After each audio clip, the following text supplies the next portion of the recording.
Hi! Hello! Hello mga langga! Good evening po sa inyong lahat. And of course, good morning dyan sa Pinas. I know na ang iba na ay mga gising na kasi po ay may mga nag-message na po sa akin. So, mga gising na po sila.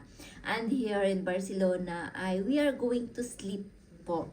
Pero ako, hindi pa kasi ako natutulog kasi it's 11 o'clock pa lang. Para sa akin ay napakaaga pa yun. So, mamaya pa ako matulog at before ako matulog, so, kailangan ko muna sasagutin tong mga message natin kasi since this morning ay marami na pong mga message sa ating messenger, yung iba sa ating Instagram, 'di ba? So sa dami-dami po nila ay kailangan po natin umupo at i-replyan sila. So, yun. So, before to proceed, nag-i-English tayo ngayon na pasensya na po kayo ha. Maraming nagsasabi sa akin na trying hard ang pag-i-English ko. Hindi naman daw ano daw, yung minsan yung pronunciation ko, pasensya na kayo, Ilongga ako eh. Wow, Ilongga talaga. So, bago ang lahat, marami pong mga kababayan ko na taga dyan sa Agnaga na hindi ako kilala kasi tinatanong nila kung taga saan daw ako.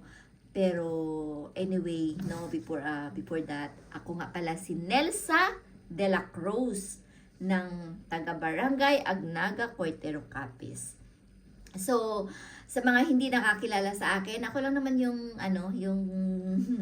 ang inyong Queen of Agent ng travel agent. Wow. No, hindi. Ako si Nelsa, sa mga hindi nakakilala dyan sa taga-Agnaga, na mga siguro mga bata pa noong umalis ako dyan, kaya ngayon hindi na nila ako kilala. Yes, matagal na po kasi ako nawala dyan sa atin, 'di ba? Is half in my life na po nawala ako dyan sa atin. So, every year naman ay nagbabakasyon naman tayo. But then before, no. But now, yes, every year o every 2 years, uuwi tayo para magbakasyon. Para alam mo yung mga dating mga bata pa ay makilala naman tayo, di ba? So, kilala ako ng mga matatanda dyan, ng mga ka-age ko dati dahil isa po akong kung rakitera ako dito sa Barcelona, isa pa akong tagagarab ng palay dira sa aton, tagatapas ng mais sang bata pa ako, tagalibod sang mga tinapay kundiin ang may garabon kag maisan. So, yun ang mga matatanda, kilala ako diyan, 'di ba? So, nagtagalog na lang ako para maintindihan ng lahat. Anyway, Ilongga po ako.